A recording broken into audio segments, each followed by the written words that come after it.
Hey guys, tonight we slip into sandals and wander through the winding alleys of ancient Rome, not as emperors, not as senators in gleaming white togas, but as ordinary tenants of a very wobbly apartment building.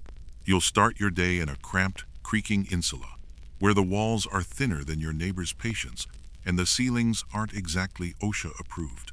And just so you know, you probably won't survive this. If a fire doesn't get you, collapsing stairs or bad wine might.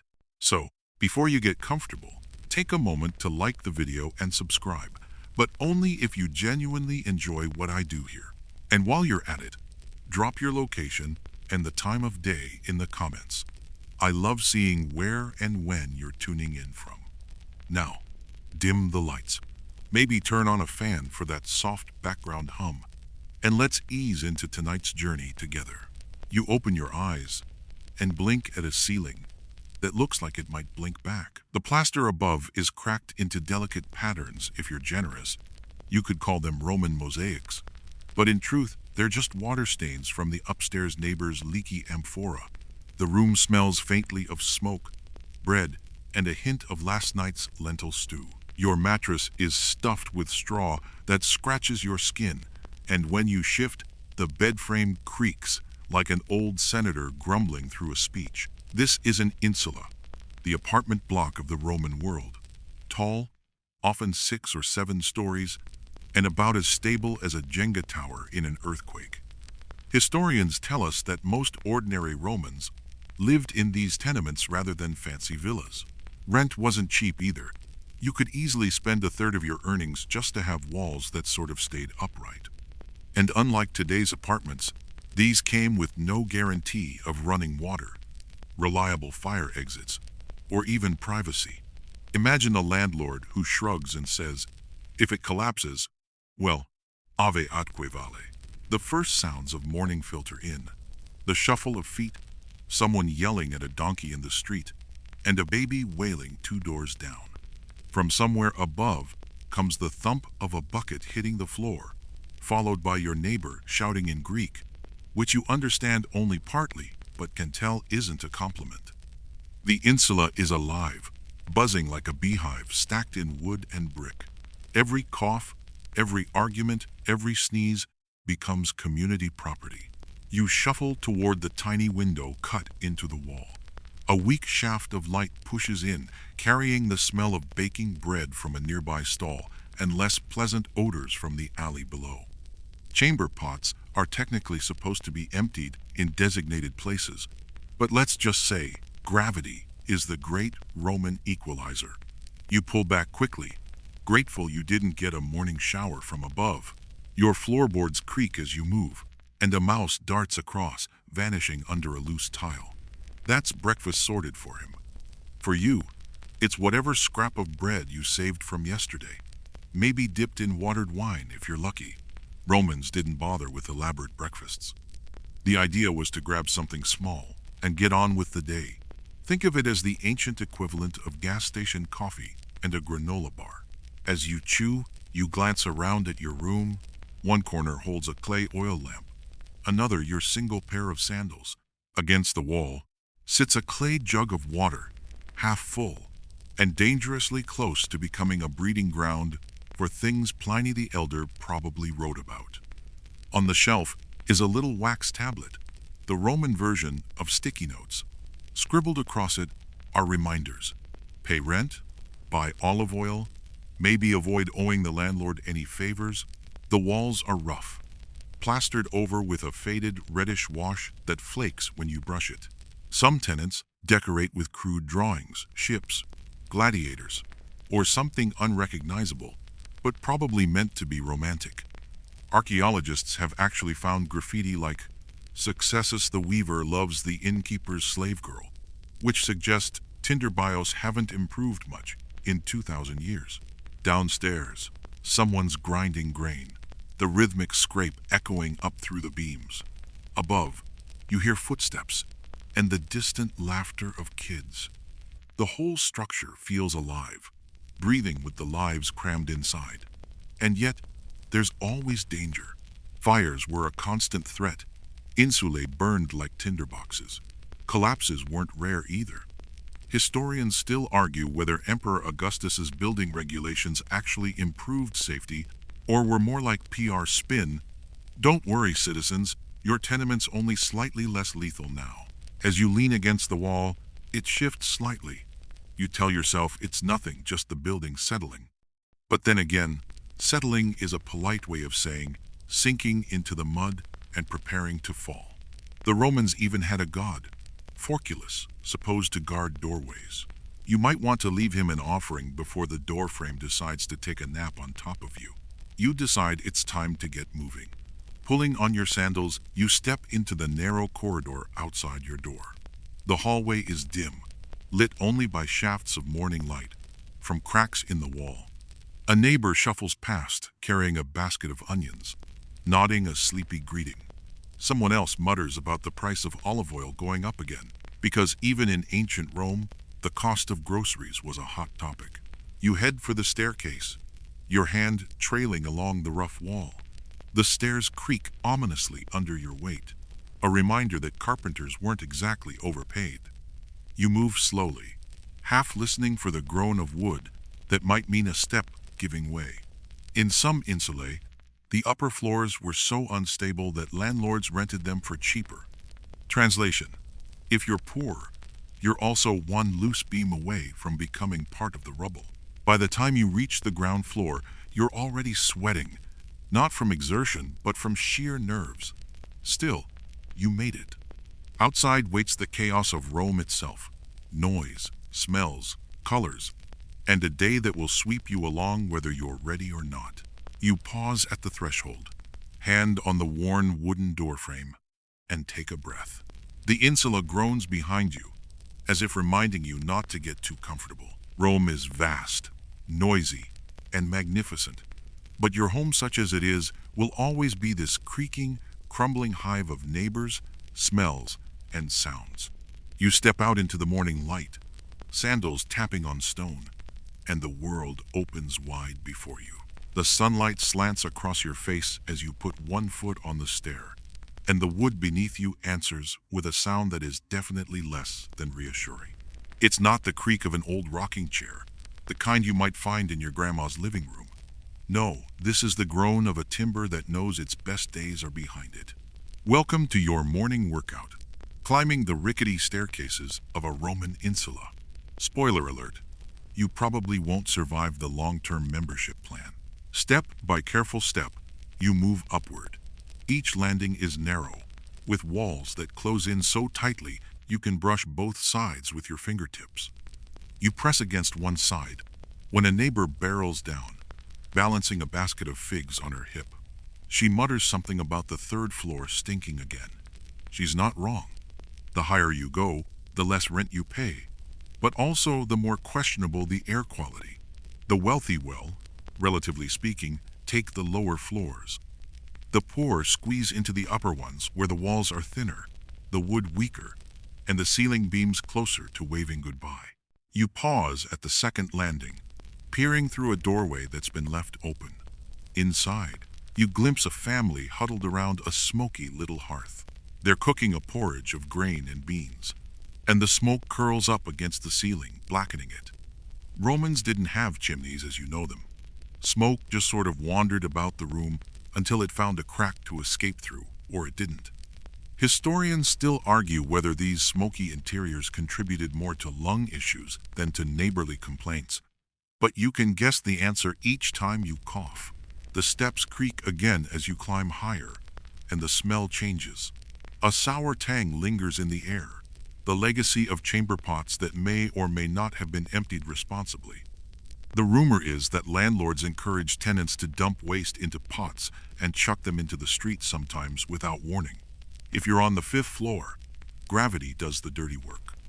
You suddenly wish Forculus, the door god, had a brother named "Please keep the staircase intact." A boy darts past you, nearly sending you tumbling backward. He's barefoot, his tunic grubby, and he clutches a little wax tablet with his lessons scratched into it. His teacher is waiting somewhere below, no doubt ready to smack him with a stick if he arrives late. You steady yourself against the rail, a laughable term, since it's basically a rope tied along the side. Your hand comes away dusty, leaving streaks on your tunic. At least you'll blend in with everyone else. Finally, you reach the top floor, where the corridor seems to lean. The wall on the right has a noticeable bulge, as though the building itself has eaten too much barley bread. You duck into your room, duck being the operative word, because the ceiling is low enough to headbutt. The space is cramped, just enough for a straw mattress, a stool, and a tiny table. You don't have your own kitchen. You share a brazier with other tenants. Cooking up here feels like tempting fate. One coal out of place, and the whole insula could become a torch. Fires were so common that Roman authorities eventually stationed vigils, a sort of night watch come fire brigade. But they weren't exactly speedy. By the time they arrived, you'd be ashes with a nice Latin epitaph. Your neighbor pokes his head through the curtain that serves as his door. He's chewing on something suspiciously crunchy, grins with teeth that could use more pumice stone, and offers you a bite. You decline politely. This is the quirky side of insula. Living one person's delicacy is another person's dental hazard. Archaeologists have even found evidence that Romans used ground bones and oyster shells as toothpaste.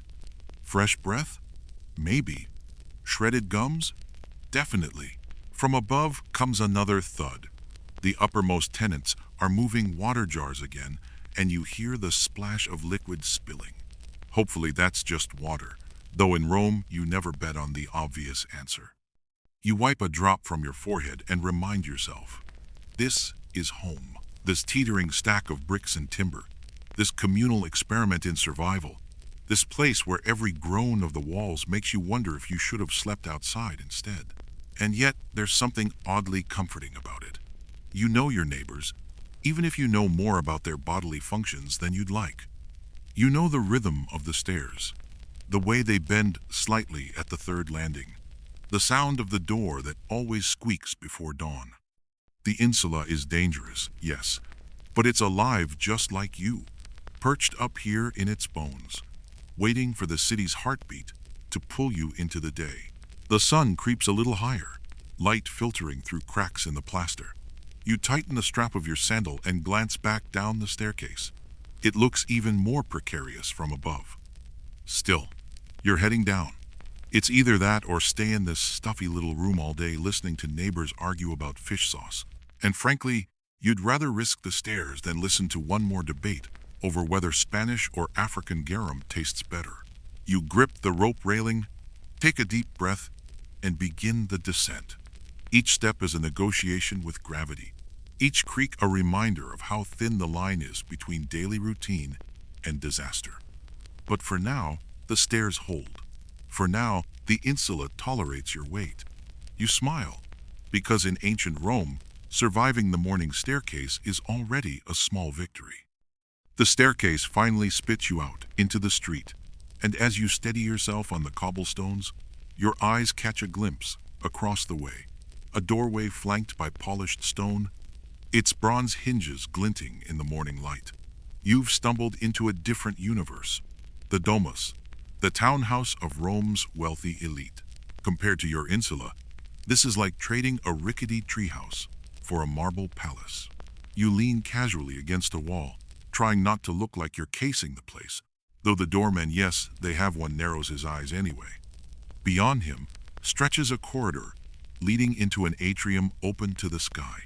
Sunlight streams down through a rectangular hole in the roof, illuminating a pool of water in the center. It's called an impluvium, and its job is to catch rainwater. If your insula caught rain, it would just collapse. Here, water falls gracefully into a basin surrounded by marble tiles, a design both practical and elegant. The smell hits you next. Not smoke, not onions, not the unfortunate tang of chamber pots. This is incense, myrrh, drifting through the air like a promise. The atrium walls are decorated with frescoes, faded reds and blues, depicting gods, heroes, maybe even the occasional mythological creature. Historians still argue whether the art was meant to impress guests with piety or simply to distract them from bad conversation. Either way, It's a lot classier than the neighbor's crude doodles upstairs in your insula. Slaves bustle about inside, sweeping floors already spotless, carrying jugs of wine, adjusting lamps. One young boy runs past with a tray of bread rolls that looks suspiciously fluffier than the rock-hard crust you gnawed this morning. The wealthy didn't exactly invent gluten-free, but they did have bakers who could coax a little air into dough. You can't help but smirk, imagining your landlord trying to serve this kind of bread. He'd probably charge extra for the holes. From deeper within the domus comes the faint echo of voices. A senator is dictating to his scribe, words flowing like honey, but meant to sting rivals in the forum. His wife reclines nearby, attended by women braiding her hair and applying cosmetics. One uses powdered lead to whiten the skin, a beauty standard that could double as slow-motion poison. Historians love to debate how aware Romans were of these dangers. Maybe they knew, maybe they didn't, or maybe they just figured, hey, at least I'll look fabulous in the afterlife. The household bustles like a stage play. You imagine yourself wandering through the cubicula, the small private rooms decorated with more frescoes. Some depict landscapes, others mythological tales. Perseus rescuing Andromeda, Hercules wrestling something large and unfortunate. The floors gleam with mosaics, tiny tiles forming intricate patterns, some geometric, some cheeky. In one house, archaeologists even found a mosaic reading, "Beware of the dog," proving Romans invented passive-aggressive doormats long before Etsy. Your gaze shifts to the peristyle garden beyond. Columns ring a courtyard filled with flowers, fountains, and maybe even a caged peacock strutting like it owns the place. Compared to your insula's mice, this is luxury. You imagine strolling through at dusk, the sound of trickling water mixing with birdsong, perfumed oil lamps casting soft light. Instead, you'll probably be back at your insula, trying not to inhale too deeply when the wind shifts. You hear laughter, children playing near the fountain, chasing each other while their tutor shakes his head. Wealthy Roman kids got education at home, not the rough-and-tumble street schools. They chant lines of Homer, scratching notes on wax tablets, while their parents plot marriages that will bind families tighter than any love match. If you were born here, you'd be practicing declamations and learning Greek philosophy instead of wondering if your staircase will survive the week. The contrast is almost painful. Your insula is a box stacked on other boxes, walls whisper thin, ceilings threatening to cave. This domus, though, is built to last, with courtyards, pools, and art that might outlive its owners. Yet even here, not everything is perfect. Fires, theft, and political enemies don't care how fancy your atrium looks. Still, the odds of your bedroom ceiling collapsing on your face? Considerably lower. A slave carrying a basket of fruit glances at you and frowns, as if you're lingering too long. You step back into the street, away from the threshold, but the image lingers. The open roof, the mosaic floors, the hum of luxury, it all feels like a dream glimpsed through a crack. You imagine telling your neighbors later, "I saw a floor that sparkled brighter than the Tiber at sunrise." They'll roll their eyes, but secretly they'll want to believe. As you turn back to your side of the street, a mule-drawn cart rattles past, splattering mud onto your tunic. Welcome back to your reality. Rome is a city of contrasts, and you just got the crash course. Wealth and poverty literally facing each other across the same street. The domus door closes behind you with a solid thud, a sound of safety, permanence. Your insula door creaks in reply, thin and tired. Two worlds, one city, and you're balanced somewhere between awe and envy. The cart that splashed you trundles away, its iron-rimmed wheels squealing against the cobblestones, and you step fully into the street chaos. This is Rome at ground level. Noisy, smelly, and alive in ways that make your insula feel almost peaceful. Almost. Your sandals slap against stone worn smooth by centuries of feet, hooves, and wagon wheels. The air is thick with layers of sound. Vendors shouting about fresh fish that isn't quite fresh. a coppersmith hammering somewhere in the distance, and two men arguing in Latin spiced with street slang that makes Cicero roll in his grave. It's not a chorus, it's a racket, but one that tells you the city is awake. The smell, however, hits like a legion, charging full force. Bread baking from the nearby stall is instantly overpowered by donkey dung, sweat, and something sharp enough to sting your eyes. Romans didn't have trash collection as you know it. Sure, there were some cleaners, but waste disposal mostly meant chucking things in the street. You pick your way carefully, because one wrong step and your sandal will have a story to tell. Historians still argue whether the stepping stones placed across roads were mainly for crossing during floods or simply to dodge the mess. Either way, you aim for them like they're life rafts. Overhead, balconies jut out, with laundry fluttering like banners of surrender. A child leans dangerously over a railing to shout at his friend below. His mother yells back, a scolding that echoes down the street like a trumpet. You duck just in case, because if history has taught you anything, it's that gravity plus chamber pots equals one very unpleasant morning.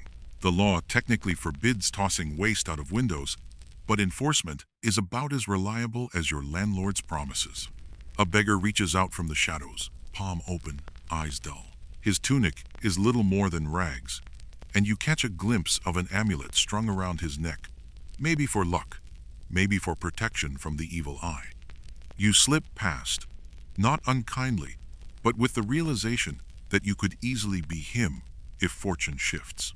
Rome is a city of opportunity, yes, but also of sudden plunges. Further along, a fruit vendor calls to you, waving figs so ripe their skins split. He's loud, insistent, praising the sweetness as if he personally grew them with divine blessing. Across the way, a fishmonger counters, raising a slab of tuna that looks like it's seen fresher days. He slaps it against the table with a wet smack, as though violence will prove its quality. You sidestep, deciding maybe bread and olives will suffice later. Then there are the entertainers. A man balances on a barrel, juggling clay pots while a crowd cheers. His friend strums a lyre, the melody half drowned by the hammer of a nearby blacksmith. A child giggles, chasing after a trained monkey in a tiny tunic. You laugh too, though you keep a hand on your coin pouch. Pickpockets love a good distraction. In fact, historians still argue whether the street acrobats were performers first, or professional thieves moonlighting as comedians. Probably both. You edge past a group of mule drivers arguing with a delivery man blocking the street. Carts technically aren't allowed through Rome's narrow lanes during the daytime, but that doesn't stop them. The mule brays, the man swears, and everyone else pretends not to notice. Welcome to Rush Hour, 1st Century Edition. In the distance, you hear the distinct cadence of a water seller shouting, "Aqua! Aqua!" His bucket clanks with ladles. Most insulae don't have private pipes, so water means either walking to a public fountain or paying this guy. You think about the fountain, it's not far, and decide your coins are better saved for later. Besides, rumor says these sellers sometimes top off their buckets from questionable sources. If your stomach survives, maybe you're part Roman already. Suddenly, a shout pierces the din. A pair of street toughs lunge at each other, fists swinging. One brandishes a stick, the other a broken amphora handle. The crowd surges backward, then forward again, because nothing draws attention like free entertainment. You keep to the edge, heart quickening. The fight ends quickly when a lictor, one of the city's guards, ambles over with all the urgency of a man who'd rather be napping. He waves his staff, mutters a warning, and the brawlers scatter into alleys. Peace, or at least Roman peace, restored. You wipe your brow, realizing the sun is climbing. The street stones radiate heat, and sweat runs down your back. People around you fan themselves with bits of cloth, and a dog sprawls in the shade, tongue lolling. You catch sight of a cart selling spiced wine watered down for morning drinkers. Tempting, but you remind yourself you've still got to make it to the forum without tripping over anything too unsanitary.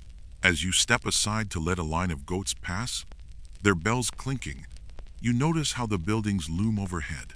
The insulae tilt slightly, balconies sagging, and ropes of laundry stretch from one side to another, turning the alley into a canyon of cloth. The city feels alive, yes, but also claustrophobic, as though the walls themselves lean in to listen to your every move. You take another careful step, sandals clicking on stone, dodging a puddle of who knows what, and smile to yourself. You've survived the morning street gauntlet. Rome isn't trying to kill you, at least. Not yet. You follow the stream of people deeper into the heart of the city, and the markets begin to swallow you whole. The narrow street opens into a space crowded with stalls, each one a splash of color and noise. A vendor waves a basket of olives under your nose, shouting that his are the best from Campania. 2 steps later, another insists his figs are sweeter than honey from Hymettus. You don't even have to buy anything. Just walking through feels like a buffet for your senses, though mostly in the overloaded sense. The stalls themselves are rough wooden counters, draped in cloth to keep the sun off the goods. Clay amphorae lean precariously in stacks, their painted tops promising oil, wine, or garum, the infamous fish sauce of Rome. The smell is sharp, salty, almost aggressive, but to Romans it's the ketchup of their world. Put it on everything, whether it needs it or not. You imagine ordering a simple salad and the cook dumping half a jar of fermented anchovy juice on top. Suddenly, lettuce doesn't sound so light anymore. As you edge past, you hear the clink of dice against wood. A group of men crouch beside a wall, tossing knuckle bones onto the ground. One cheers, another groans, and a third accuses the winner of cheating with weighted bones. Gambling is technically illegal, but in Rome, illegal is just Latin for don't get caught. Historians still argue whether the authorities genuinely tried to enforce the ban or just looked the other way, as long as the dice players kept their voices down. Either way, you can't help but chuckle. People have always believed their luck would turn on the next roll. Nearby, a man with a painted face and jingling bells balances on a rope stretched between 2 poles. He wobbles, leaps, and somehow lands on 1 foot, sending the crowd into delighted applause. A child tugs at his mother's hand, pointing at the performer with wide eyes. The mother shakes her head, muttering about wasting good denarii on such nonsense. Still, she sneaks a coin into the jester's basket when she thinks no one's looking. Entertainment, after all, is irresistible. Your nose leads you toward a food stall, where skewers of meat hiss over coals. The seller fans the flames, smoke rising and carrying the scent of lamb fat sizzling onto bread. You bite your lip and wonder whether your morning coin purse can stretch to lunch this early. For now, you settle on inhaling deeply and pretending the smell alone fills your stomach. Then comes the racket of a cymbal crash. A pair of street musicians set up on the corner, one strumming a cithara while the other pounds a hand drum. Their rhythm is fast, their voices louder still, singing of heroes and battles, though one line sounds suspiciously like a jab at the local tax collector. The crowd laughs, coins clink into the bowl, and the music swells.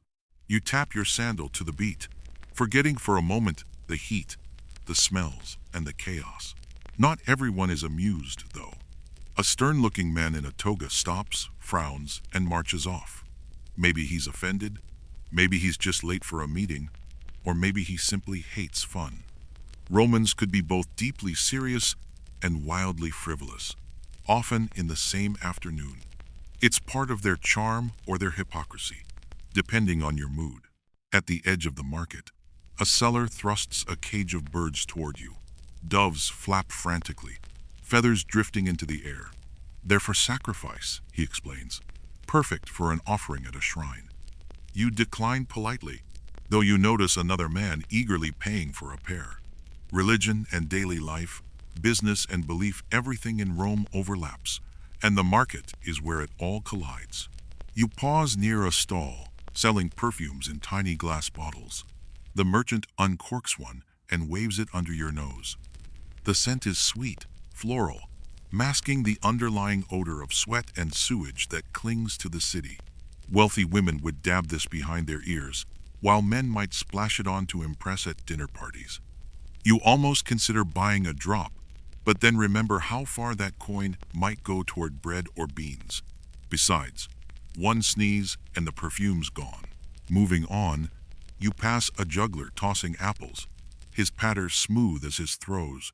He cracks jokes about senators and sailors, earning laughter from the crowd. You grin, realizing that in a way, Rome's market is as much about amusement as it is about buying things. It's a stage, a carnival, a place where you can lose yourself in color and sound even if you leave empty-handed. As you weave through the press of people, someone bumps your shoulder. You glance back just in time to see a boy darting away, your pouch still thankfully tied at your belt. Pickpockets are as much a part of the market as olives and garum. You pat the pouch with relief, silently thanking yourself for tying that knot twice.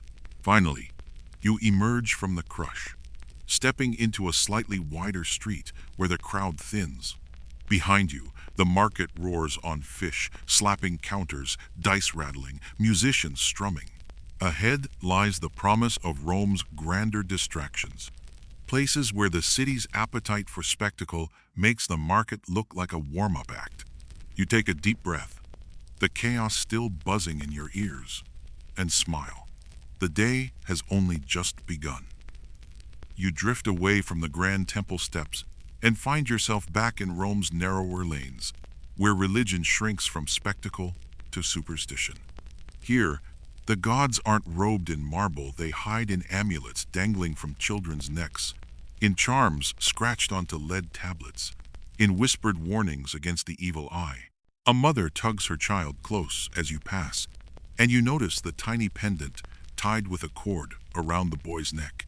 It's a little phallus charm, carved from bronze, bobbing with every step. To modern eyes, it's eyebrow-raising. To Romans, it's perfectly normal. These talismans, called fascina, were thought to deflect curses and envy. Nothing says, "Keep away, bad vibes," quite like a miniature bronze body part. You chuckle quietly, imagine wearing that to your next office meeting.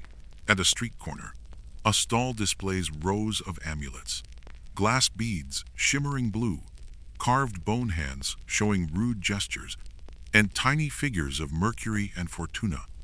The vendor swears each piece carries protection, whether from thieves, illness, or gossiping neighbors.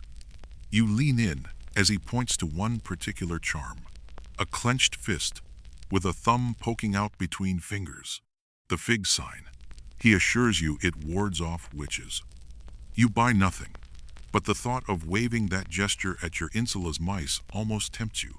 Further down, a scribe hunches over a lead tablet, carefully etching letters with a stylus. Curious, you peek over his shoulder. The words snake downward, invoking gods and spirits to curse someone named Gaius. May he stumble, may his tongue falter, may his wine turn sour. The tablet will be rolled up, nailed shut, and tossed into a well or grave, meant to bind the victim in magical knots. Historians still argue whether these curse tablets were genuinely believed to work or simply a way to vent your pettiness. Either way, Rome produced thousands of them, proof that grudges outlive time. Superstition creeps everywhere. A woman sweeps her threshold carefully, never letting dust scatter outward that would sweep away her household luck. A shopkeeper spits 3 times when a crow caws nearby. A soldier spits 2, but his seems less about omens and more about bad wine. Above doorways, you spot painted eyes staring out, symbols meant to stare back at envious glances. Even graffiti can turn magical here, with scratched symbols mixing prayer and profanity in one messy scrawl. You pause as a procession passes, priests chanting, incense burning, leading a white-clad bull adorned with garlands. The crowd hushes, some bowing, others making hand signs against the evil eye. Children clutch their charms tighter. You sense the blend of reverence and fear, as though Rome itself breathes on both faith and superstition. At the edge of the street, you spot a fortune teller. Her stall is covered with little clay figurines, dice, and scraps of parchment. She beckons, her eyes sharp. For a coin, she'll read your future in the roll of dice, or the twist of a bird's flight overhead. You hesitate, half skeptical, half tempted. After all, surviving an insula staircase, dodging chamber pots, and scraping yourself in the baths isn't exactly a sure bet. Maybe the gods owe you a hint. You toss her a coin, and she rolls 3 dice. They clatter across the table, landing in a pattern she studies intensely. "Beware of goats," she intones solemnly. You stifle a laugh. Rome is full of goats. Still, you make a mental note to step carefully. As twilight edges in, lamps flicker along the walls, their glow catching on charms and amulets dangling from stalls. The city hums with the same contradictions. Rational engineering that brings water through aqueducts, alongside whispered curses buried in wells. You realize the two aren't opposites here, they're threads woven into the same fabric. Rome builds arches to defy gravity and wears amulets to defy envy. Both feel necessary in a world where certainty is rare. You walk on, the faint clink of charms and the muttered prayers following you like a shadow. A chill runs through the evening air, though whether it's from the breeze or the thought of curses scratched onto lead, you can't quite tell. You touch your tunic pocket empty. Maybe tomorrow you'll buy a charm of your own, just in case. By the time you've had your fill of the forum's noise, your body starts whispering its own demand. A little food, maybe a little rest, and definitely a break from the chaos. You follow the trickle of citizens heading down a side street, sandals clicking on hot stones, until you see the unmistakable sight: arched entryways, thick stone walls, and columns leading into the great thermae, the Roman public baths. For a moment, you pause outside, watching the flow of people going in and out. Everyone comes here: senators and beggars, old men, schoolboys, merchants closing shop early, even philosophers who claim they prefer solitude. It's the one place in Rome where hierarchy blurs, at least while you're sweating in the same steam room. Historians still argue whether the baths were truly democratic or subtly stratified. But either way, the lure of hot water beats social anxiety. You step inside, handing over a small coin to the attendant at the entrance. He nods, points you to a cubby for your sandals, and a slave hands you a thin linen cloth. That's your bathing suit. Don't lose it. The air grows warmer as you move down the corridor, and a faint tang of olive oil clings to the air, mixed with the sharper sting of smoke from the furnaces roaring somewhere below.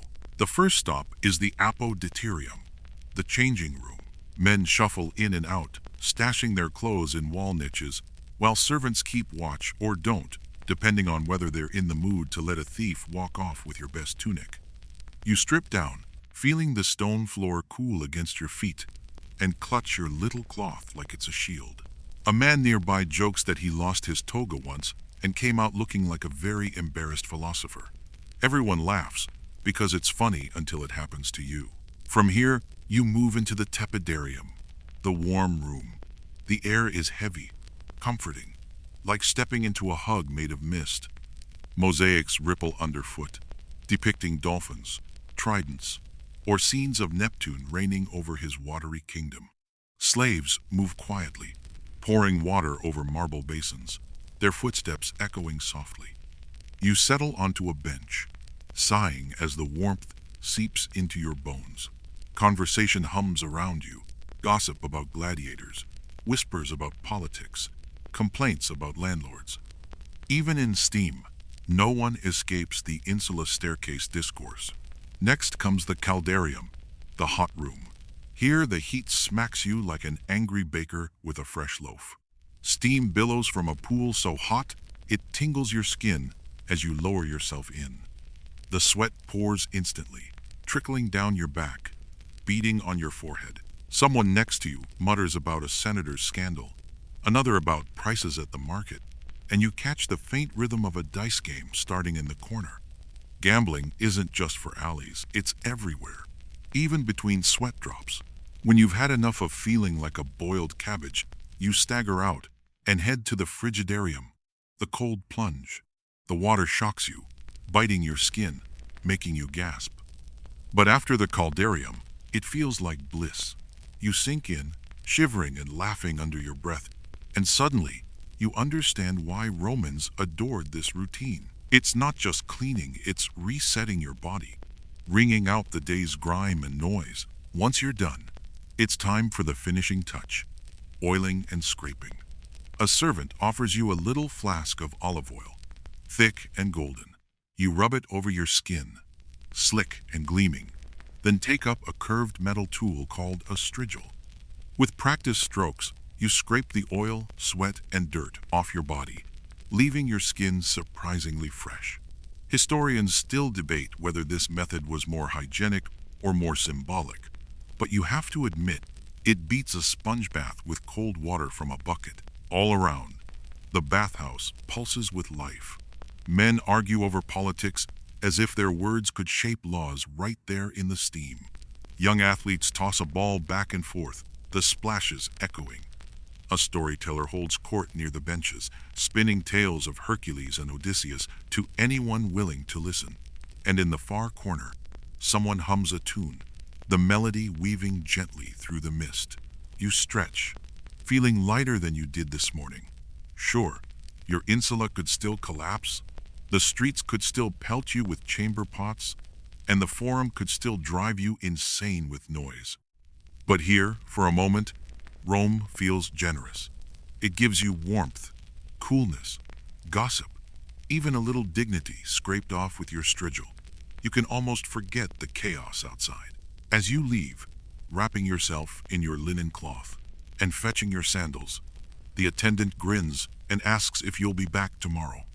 You nod, because once you've tasted this ritual, you understand why Romans built baths on such a grand scale. It's not luxury, it's survival. And besides, you're already hooked on the strigil glow. You step back into the sun, skin still tingling from the strigil scrape, hair smelling faintly of olive oil, and you can't help but wonder, did that ritual actually make you clean, or just slightly better seasoned? The Romans took hygiene seriously, at least by their own standards, and yet their practices look downright quirky to modern eyes. You walk a few streets, sandals clicking, and catch the scent of herbs wafting from a small stall. A woman leans over jars of powders, each promising fresher breath or whiter teeth. She offers you a sample crushed bones and oyster shells mixed with charcoal, meant as toothpaste.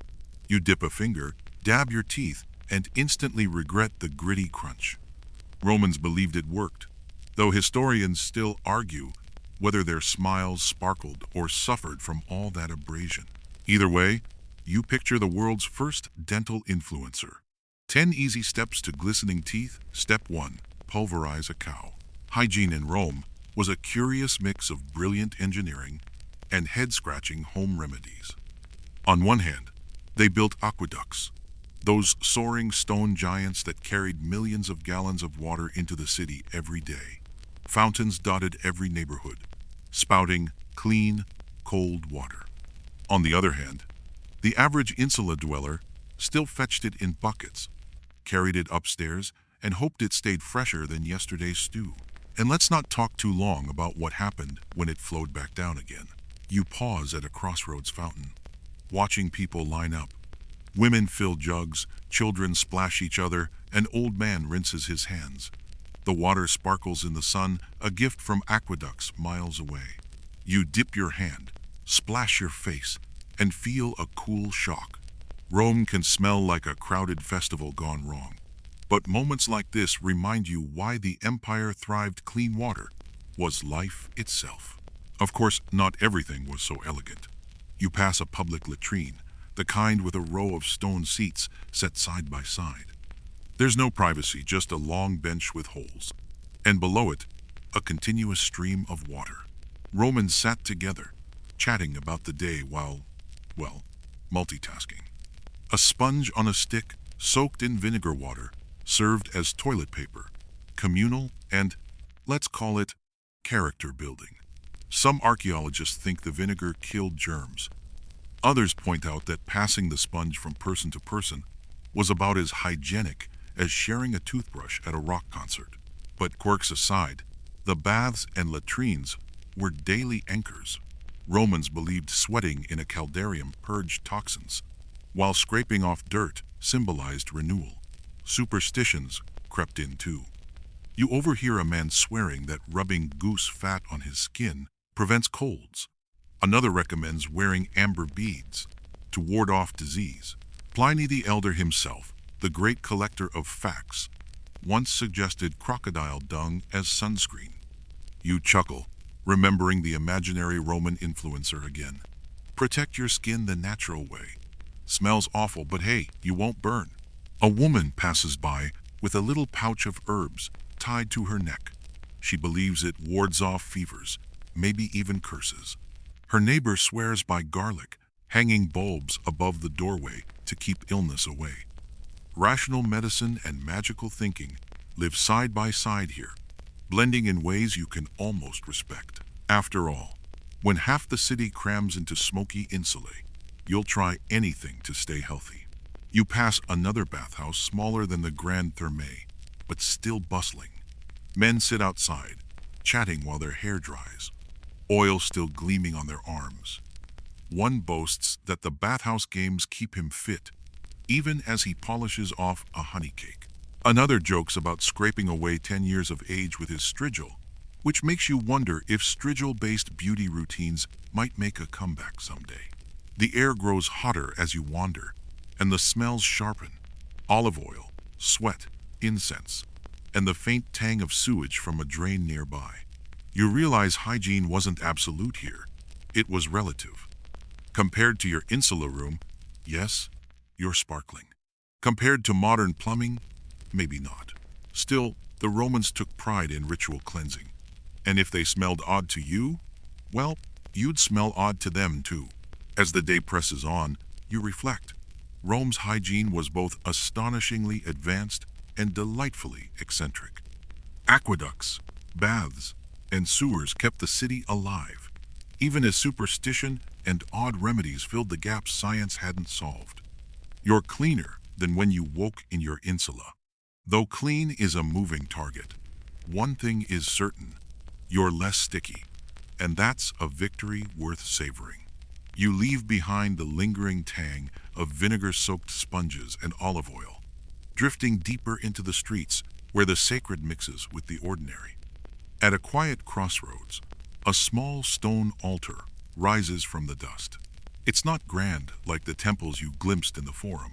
It's modest, square, its top blackened from countless offerings. This is a compitum, a shrine to the lares, the guardian spirits of the crossroads. You pause with the others gathering here. A woman sets down a tiny cake, her fingers trembling slightly as she whispers a prayer for her son to return safely from campaign. A man pours a splash of cheap wine, watching it seep into the earth. Children tug at their mother's tunics, wide-eyed as smoke from a smoldering incense stick coils into the air. You join the hush, realizing how ordinary these shrines are, and how deeply woven they are into Roman life. Historians still argue whether these crossroads shrines were more about civic duty or genuine devotion. Maybe both.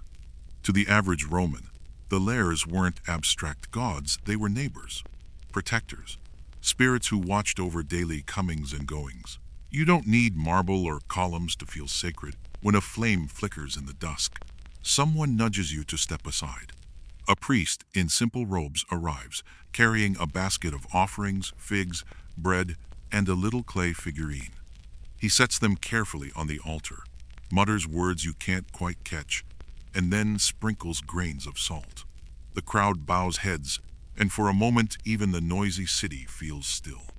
Then it ends, as quickly as it began.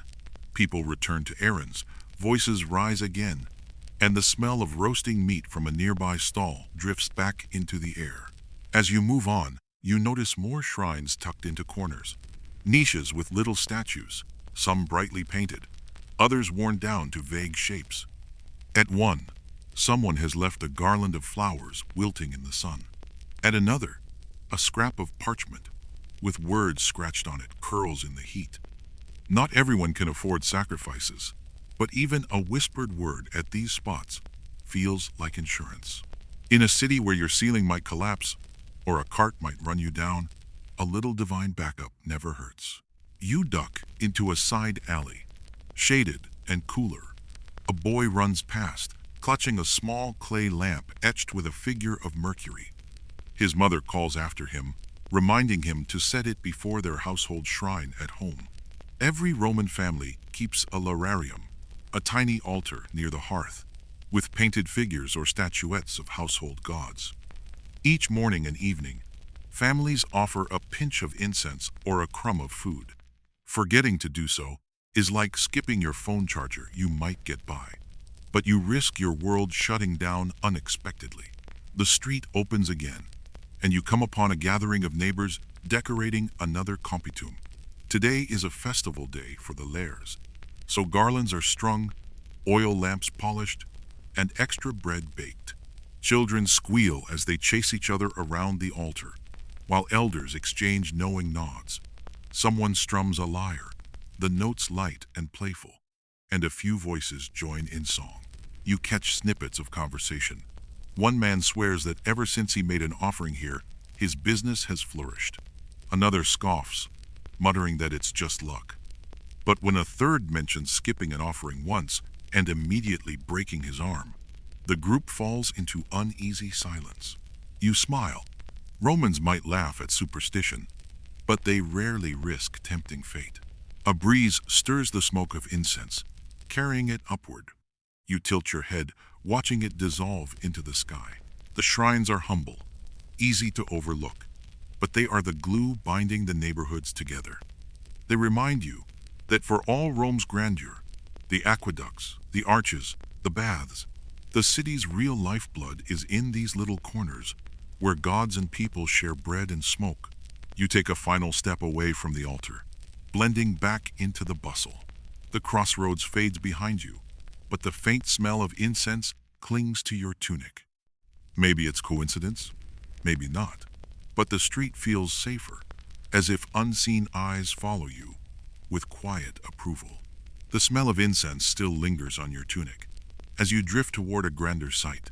Rising above the rooftops, a temple's columns gleam in the sun, their marble shafts soaring into the sky. Unlike the humble compita at the crossroads, this is Rome's official way of saying, yes, the gods live here, and yes, they expect you to notice. You join the trickle of worshippers climbing the broad stone steps, sandals scraping against grooves carved by centuries of feet. At the top, the air feels heavier. A priest in spotless robes stands ready, his head covered with a fold of cloth, as he chants softly. Behind him, attendants bustle, leading a bleeding goat toward the altar. The animal's eyes roll nervously as incense smoke curls upward, mingling with the drone of sacred hymns. You glance at the crowd, merchants, matrons, soldiers, even a few scruffy kids, everyone equal here, at least until the priest decides whose coin purse looks fattest. The ceremony begins. The priest sprinkles grains of salted flour on the altar, then pours wine that splashes and sizzles as it hits the flames. The goat resists, hooves clattering on stone, until attendants steady it. You look away at the last moment as the offering is made, though the crowd leans forward, eager to see the smoke rise. To Romans, the darker the smoke, the less pleased the gods. Historians still argue whether most people truly believe the gods judged by smoke color, or if it was more about priests keeping their authority intact. Either way, everyone here watches anxiously, as though Jupiter himself might descend and give a Yelp review. The smell of burning flesh wafts into the air, sharp, fatty, unmistakable. But unlike your insular neighbor's stew, this scent carries reverence. The crowd murmurs, hands raised, eyes squinting in the rising smoke. For a moment, the chatter of Rome fades. Even the children hush, awed by the gravity of the scene. You feel it too. That strange mix of superstition and solemnity. The sense that you're standing at the border between mortal chaos and divine order. Once the sacrifice is complete, the priest lifts his hands, voice echoing across the forum. He prays for prosperity, for victory, for the safety of the city. You notice some people nod with genuine devotion, lips moving silently in agreement. Others glance sideways, clearly more interested in whether the priest will distribute leftover meat later. Devotion is never purely spiritual. It's also about dinner plans. You wander toward the temple steps, where vendors wait, hawking little clay figurines of gods. Mercury with his winged cap, Venus smiling coyly, Mars bristling with weapons. Children beg their parents for a miniature Jupiter. The one boy insists he wants Hercules instead, because who wouldn't want the action figure demigod? You pick up a tiny statuette, run your thumb over the rough clay, and think how easy it is to carry a god in your pocket here. Not all temples are grand, though. As you make your way down another street, you stumble upon a small shrine dedicated to a lesser-known deity. The paint is faded, the columns chipped, but a line of worshippers still forms. Romans never met a god they didn't think might deserve at least a crumb of bread or a splash of wine. Some gods are mighty protectors of war and state. Others just keep rats out of the granary. You can't help but smile at the practicality divinity outsourced, one spirit per problem. Nearby a man kneels, whispering a personal prayer. He clutches a wax tablet, scribbles a vow, then tucks it into the shrine's base. Maybe he's asking for safe travel, maybe for love, maybe just for his landlord to stop raising the rent. The gods are busy, but Rome is never shy about giving them extra paperwork. As you step away, you overhear a pair of men debating. One swears the gods intervene directly, guiding every outcome, every roll of dice. The other scoffs, insisting it's all ritual and theater, that Rome's real power is in people, not divine whim. Historians still argue about this too. Were Romans true believers, or just skilled performers of piety? Maybe it doesn't matter. In this city, ritual itself has power. Even skeptics bow their heads when smoke rises, just in case. You descend the temple steps, sandals clacking against stone. Behind you, the priest's chant lingers, mingling with the cries of hawkers and the bray of a donkey passing by. Rome never stays silent, not even in the shadow of gods. But for a heartbeat, you felt it, the hush of belief, the weight of ritual, the mingling of sacred and mundane. You tighten your cloak and step back into the street. The temples loom behind you, promising protection, demanding devotion. The city bustles ahead, daring you to believe or to doubt. Either way, the gods remain woven into every prayer, every sacrifice, every flicker of smoke rising into Rome's unrelenting sky. You drift away from the grand temple steps and find yourself back in Rome's narrower lanes, where religion shrinks from spectacle to superstition. Here, the gods aren't robed in marble, they hide in amulets dangling from children's necks, in charms scratched onto lead tablets, in whispered warnings against the evil eye. A mother tugs her child close as you pass, and you notice the tiny pendant tied with a cord around the boy's neck. It's a little phallus charm, carved from bronze, bobbing with every step. To modern eyes, it's eyebrow-raising. To Romans, it's perfectly normal. These talismans, called fascina, were thought to deflect curses and envy. Nothing says, "keep away, bad vibes," quite like a miniature bronze body part. You chuckle quietly, imagine wearing that to your next office meeting. At a street corner, a stall displays rows of amulets, glass beads shimmering blue, carved bone hands showing rude gestures, and tiny figures of Mercury and Fortuna. The vendor swears each piece carries protection, whether from thieves, illness, or gossiping neighbors. You lean in as he points to one particular charm, a clenched fist with a thumb poking out between fingers, the fig sign. He assures you it wards off witches. You buy nothing, but the thought of waving that gesture at your insula's mice almost tempts you. Further down, A scribe hunches over a lead tablet, carefully etching letters with a stylus. Curious, you peek over his shoulder. The words snake downward, invoking gods and spirits to curse someone named Gaius. May he stumble, may his tongue falter, may his wine turn sour.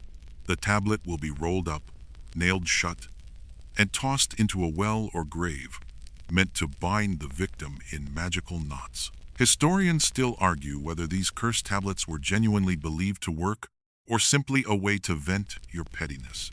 Either way, Rome produced thousands of them, proof that grudges outlive time. Superstition creeps everywhere. A woman sweeps her threshold carefully, never letting dust scatter outward that would sweep away her household luck. A shopkeeper spits 3 times when a crow caws nearby. A soldier spits 2, but his seems less about omens and more about bad wine.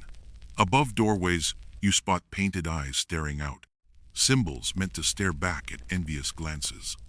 Even graffiti can turn magical here, with scratched symbols mixing prayer and profanity in one messy scrawl. You pause as a procession passes, priests chanting, incense burning, leading a white-clad bull adorned with garlands. The crowd hushes, some bowing, others making hand signs against the evil eye. Children clutch their charms tighter. You sense the blend of reverence and fear, as though Rome itself breathes on both faith and superstition. At the edge of the street, you spot a fortune teller. Her stall is covered with little clay figurines, dice, and scraps of parchment. She beckons, her eyes sharp. For a coin, she'll read your future in the roll of dice, or the twist of a bird's flight overhead. You hesitate, half skeptical, half tempted. After all, surviving an insula staircase, dodging chamber pots, and scraping yourself in the baths isn't exactly a sure bet. Maybe the gods owe you a hint. You toss her a coin, and she rolls 3 dice. They clatter across the table, landing in a pattern she studies intensely. "Beware of goats," she intones solemnly. You stifle a laugh. Rome is full of goats. Still, you make a mental note to step carefully. As twilight edges in, lamps flicker along the walls, their glow catching on charms and amulets dangling from stalls. The city hums with the same contradictions. Rational engineering that brings water through aqueducts, alongside whispered curses buried in wells. You realize the two aren't opposites here, they're threads woven into the same fabric. Rome builds arches to defy gravity and wears amulets to defy envy. Both feel necessary in a world where certainty is rare. You walk on, the faint clink of charms and the muttered prayers following you like a shadow. A chill runs through the evening air, though whether it's from the breeze or the thought of curses scratched onto lead, you can't quite tell. You touch your tunic pocket, empty. Maybe tomorrow you'll buy a charm of your own, just in case. The evening draws nearer, but instead of heading home, you feel the magnetic pull of a crowd. Rome loves spectacle, and tonight is no different. You let yourself be carried by the current of people streaming toward a massive stone oval rising like a mountain of arches, the amphitheater. Whether it's the Colosseum itself, or one of the smaller arenas dotting the empire, the energy is the same. The promise of blood, sport, and drama under the open sky. The closer you get, the louder it grows. Vendors shout, hawking dates, nuts, and watered wine.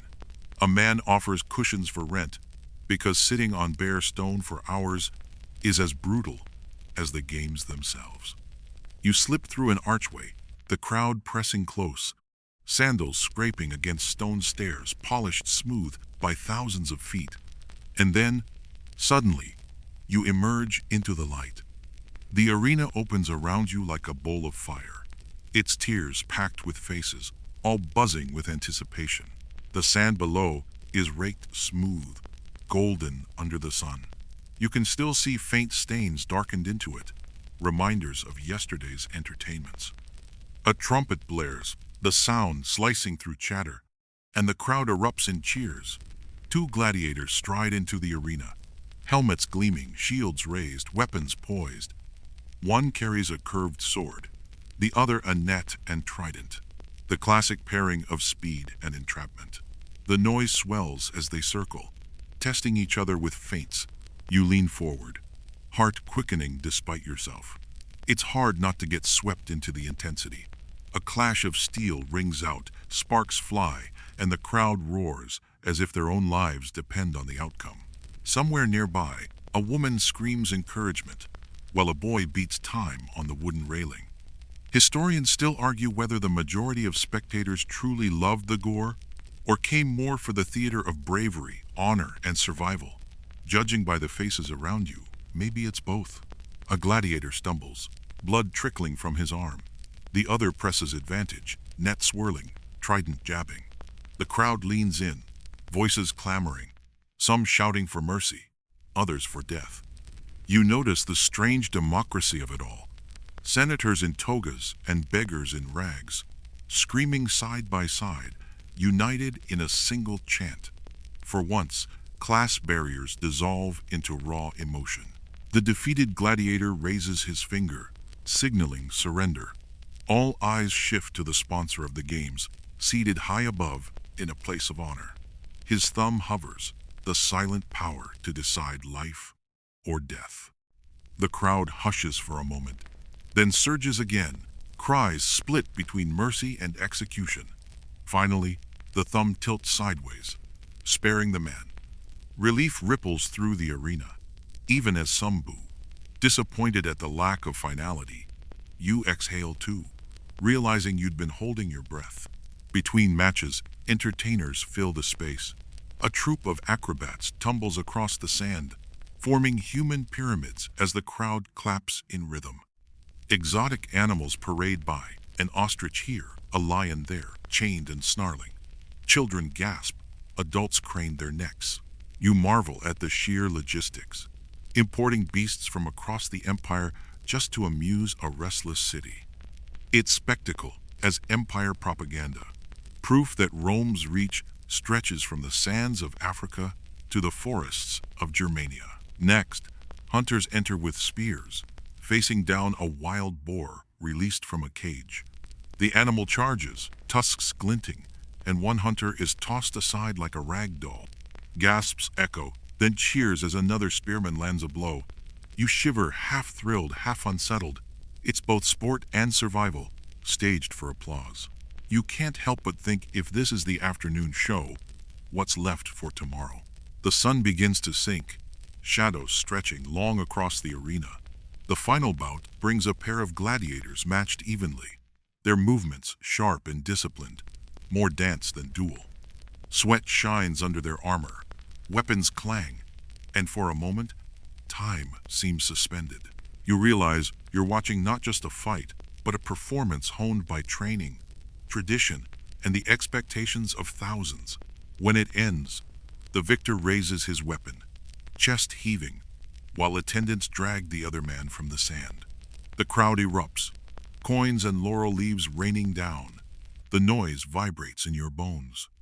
And then, just as suddenly as it began, it fades. People stand, stretch, chatter about their favorite moments, and begin to file out. Rome is satisfied for now. You shuffle out with them, the air cooling, the smell of sweat and blood replaced by roasting chestnuts from a vendor outside. You feel both exhilarated and drained, caught between awe at the spectacle and unease at its brutality. But that's Rome for you. Contradictions painted in bold strokes. The roar of the amphitheater still buzzes in your ears as you slip back into the neighborhood streets. Evening has arrived, shadows lengthening across the cobblestones, and the city begins to hum with a different rhythm. Work is over, games are done, and Romans turn toward one of their favorite rituals, the cena, the evening meal. The smell hits you first, roasting meat, warm bread, herbs sizzling in olive oil. It drifts from open doorways and courtyards, mingling with the smoke of lamps just being lit. Your stomach growls. After a day of stale bread, sweat, and dust, the thought of sitting down with family or friends feels like salvation. You duck into a modest domus where a friend has invited you. The atrium glows with lamplight, shadows flickering against frescoed walls. In the dining room, couches line three sides of a low table, covered with dishes already set out. Wealthier Romans recline to eat, lounging on their elbows in a pose equal parts elegant and awkward. You copy them, nearly tipping over before finding your balance. If eating lying down feels unnatural to you, imagine trying to sip soup without decorating your tunic in the process. The food begins simply: eggs, olives, salad leaves sprinkled with herbs. Slaves pass around baskets of bread, their crusts crunchy, their centers soft and steaming. Cups of watered wine clink, the sour-sweet flavor lingering on your tongue. Conversation bubbles easily, neighbors gossip about gladiators, argue over which fish sauce brand is superior, and chuckle at jokes about politicians. One man claims he saw a senator spill wine on his toga at the games, and the table bursts into laughter. More dishes arrive, each one a little richer. Lentils stewed with leeks, pork sausages spiced with pepper, a platter of roasted fish, its skin crisp and glistening. The centerpiece, a chicken glazed with honey, the sweetness cutting through the savory. You reach for a slice, savoring the crunch of skin and the tender meat beneath. Compared to your usual barley porridge, this feels decadent. Historians still argue whether ordinary Romans ever tasted such variety, or if this was strictly elite fare. Tonight, you don't care, you're just grateful for every bite. Between courses, entertainers perform. A boy plucks a lyre, his fingers stumbling but the melody charming. A girl sings softly, her voice weaving through the chatter. Someone produces dice, and soon a few men are gambling on the side, tossing knucklebones onto the floor despite protests from their wives. You laugh, remembering the dice players in the marketplace earlier. Some habits follow Romans everywhere, from alley corners to dinner couches.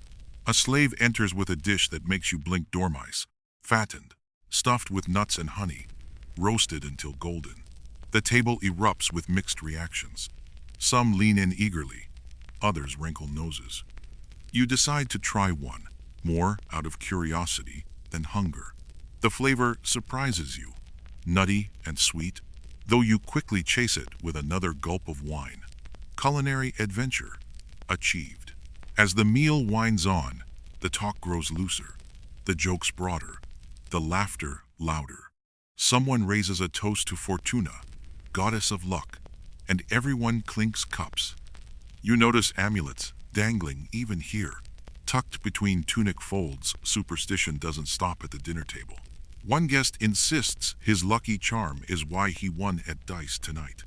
Another rolls his eyes, muttering that Fortuna favors cheats. Dessert arrives. Honey cakes, figs, and fresh fruit. Sweetness lingers on your tongue as lamps burn lower, their smoke curling into the rafters. You lean back, belly full, head warm with wine, and listen to the buzz of voices around you.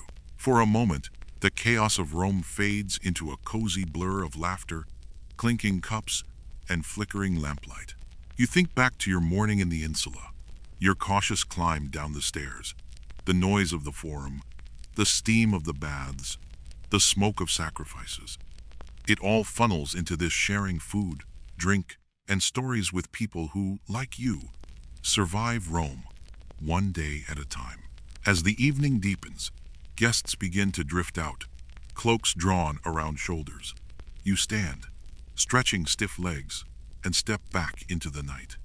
The air is cooler now, tinged with wood smoke, and the faint sweetness of crushed grapes. Behind you, laughter still spills from the domus. Ahead, the streets wait, darker and far less friendly. But for now, you carry the glow of dinner with you, warm in your belly, steady in your heart. You step back into the sun, skin still tingling from the strigil scrape, hair smelling faintly of olive oil, and you can't help but wonder, did that ritual actually make you clean, or just slightly better seasoned? The Romans took hygiene seriously, at least by their own standards, and yet their practices look downright quirky to modern eyes. You walk a few streets, sandals clicking, and catch the scent of herbs wafting from a small stall. A woman leans over jars of powders, each promising fresher breath or whiter teeth. She offers you a sample crushed bones and oyster shells mixed with charcoal, meant as toothpaste. You dip a finger, dab your teeth, and instantly regret the gritty crunch. Romans believed it worked, though historians still argue whether their smiles sparkled or suffered from all that abrasion. Either way, you picture the world's first dental influencer. 10 easy steps to glistening teeth. Step 1. Pulverize a cow. Hygiene in Rome was a curious mix of brilliant engineering and head-scratching home remedies. On one hand, they built aqueducts, those soaring stone giants that carried millions of gallons of water into the city every day. Fountains dotted every neighborhood, spouting clean, cold water. On the other hand, the average insula dweller still fetched it in buckets, carried it upstairs, and hoped it stayed fresher than yesterday's stew. And let's not talk too long about what happened when it flowed back down again. You pause at a crossroads fountain, watching people line up. Women fill jugs, children splash each other, an old man rinses his hands. The water sparkles in the sun, a gift from aqueducts miles away. You dip your hand, splash your face, and feel a cool shock. Rome can smell like a crowded festival gone wrong. But moments like this remind you why the empire thrived. Clean water was life itself. Of course, not everything was so elegant. You pass a public latrine, the kind with a row of stone seats set side by side. There's no privacy, just a long bench with holes. And below it, a continuous stream of water. Romans sat together, chatting about the day while, multitasking. A sponge on a stick, soaked in vinegar water, served as toilet paper, communal and, let's call it, character building. Some archaeologists think the vinegar killed germs. Others point out that passing the sponge from person to person was about as hygienic as sharing a toothbrush at a rock concert. But quirks aside, the baths and latrines were daily anchors. Romans believed sweating in a caldarium purged toxins, while scraping off dirt symbolized renewal. Superstitions crept in too. You overhear a man swearing that rubbing goose fat on his skin prevents colds. Another recommends wearing amber beads to ward off disease. Pliny the Elder himself, the great collector of facts, once suggested crocodile dung as sunscreen. You chuckle, remembering the imaginary Roman influencer again. Protect your skin the natural way. Smells awful, but hey, you won't burn. A woman passes by with a little pouch of herbs tied to her neck. She believes it wards off fevers, maybe even curses. Her neighbor swears by garlic, hanging bulbs above the doorway to keep illness away. Rational medicine and magical thinking live side by side here, blending in ways you can almost respect. After all, when half the city crams into smoky insulae, you'll try anything to stay healthy. You pass another bathhouse smaller than the Grand Thermae, but still bustling. Men sit outside, chatting while their hair dries, oil still gleaming on their arms. One boasts that the bathhouse games keep him fit, even as he polishes off a honey cake. Another jokes about scraping away 10 years of age with his strigil, which makes you wonder if strigil-based beauty routines might make a comeback someday. The air grows hotter as you wander, and the smells sharpen. Olive oil, sweat, incense, and the faint tang of sewage from a drain nearby.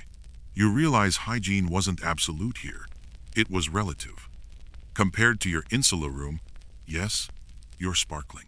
Compared to modern plumbing, maybe not. Still, the Romans took pride in ritual cleansing. And if they smelled odd to you, well, you'd smell odd to them too. As the day presses on, you reflect. Rome's hygiene was both astonishingly advanced and delightfully eccentric. Aqueducts, baths, and sewers kept the city alive, even as superstition and odd remedies filled the gaps science hadn't solved. You're cleaner than when you woke in your insula. Though clean is a moving target, one thing is certain: you're less sticky, and that's a victory worth savoring. The staircase, sighs under your sandals as you reach your own floor, the timber wobbling just enough to remind you that every ascent is a wager with gravity. You slip past your neighbor's door, where the smell of boiled cabbage seeps through, mingling with the faint smoke of an oil lamp. Children giggle somewhere down the corridor. Another child cries, soothed by a weary voice, humming half a lullaby. The insula is alive, even at this hour, its paper-thin walls trading stories. Whether you want them or not, you duck into your own little room and pull the curtain closed. The space is warm, lit only by a tiny flame sputtering in your clay lamp. Shadows stretch tall across the cracked plaster. You lower yourself onto your straw mattress, which crackles like it's full of tiny crickets, and sigh. It's not soft, but it's yours. You shift until you find a spot where the straw doesn't poke too sharply, and let the day spill out of you. Outside, Rome murmurs. Somewhere below, a couple argues about fish sauce. Somewhere above, water splashes as a neighbor rinses a jar.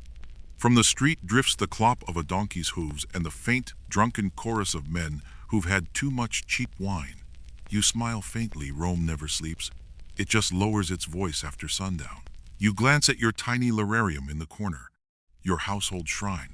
The little painted figures of the Lars flicker in the lamplight. You whisper a quick word to them, part prayer, part superstition. Thanks for surviving another day, for dodging chamber pots, for not tripping on dice players, for scraping the grime away in the baths. Maybe tomorrow you'll need more luck. Maybe tonight it's enough just to breathe. You close your eyes. The city presses in from all sides, the creaking of beams, the shuffle of feet, the faint hum of distant voices, but instead of noise, it feels like a lullaby. You are one of a million, woven into Rome's tapestry, a thread fraying at the edges but still holding. The empire is vast, the marble temples imposing, the games ferocious. But here in your little insula cubby, you are simply a person lying down, eyes heavy, heart steady. The lamp sputters once, then steadies. You turn on your side, pull your cloak over yourself, and let the day dissolve. Rome continues outside. Torches, gutter, dice roll, dogs bark. But your world shrinks to the rustle of straw and the beat of your own breath. Tomorrow, the forum will roar again. The baths will steam. The temples will smoke. But tonight, you drift. The ceiling above creaks like an old friend. You smile at the sound, then let it fade, slipping into that quiet place where even Rome cannot follow. And now, let yourself soften into the stillness. The story of your Roman day has ended, but its echoes drift gently in your mind. The splash of fountains, the hum of markets, the hiss of steam in the baths, the laughter at dinner. All of it grows faint, like torches guttering at the far end of a street. You breathe slowly, and the air feels lighter. The insula's groans, the voices of neighbors, even the chants of priests, dissolve into a kind of hush, a tapestry of background hum that asks nothing of you. You've walked Rome's alleys, you've faced its chaos, and you've survived its tricks. That is enough. Let the straw beneath you become softer, more forgiving. Let the lamplight dim until only a gentle glow remains. You are safe here, tucked into the quiet edges of the empire, where time itself loosens its grip. The city beyond your window can keep bustling. It doesn't need you now. Tonight, you are excused from history's duties. Each breath slows, stretches, smooths out. The images blur. Mosaics fade to patterns of color. Incense curls into simple wisps of air. Voices melt into silence. You drift between shadows and dreams, carried on the rhythm of Rome's eternal heartbeat. And when you finally let go, it's not into noise or spectacle, but into calm. The empire's weight slips from your shoulders. The world becomes gentle. Sleep gathers you up like a cloak and settles you deeper, quieter, safer. Good night, traveler of ancient streets. May your dreams be easier than the day, and may you wake renewed, ready for whatever tomorrow's Rome or your own world chooses to bring. End of script. Sweet dreams.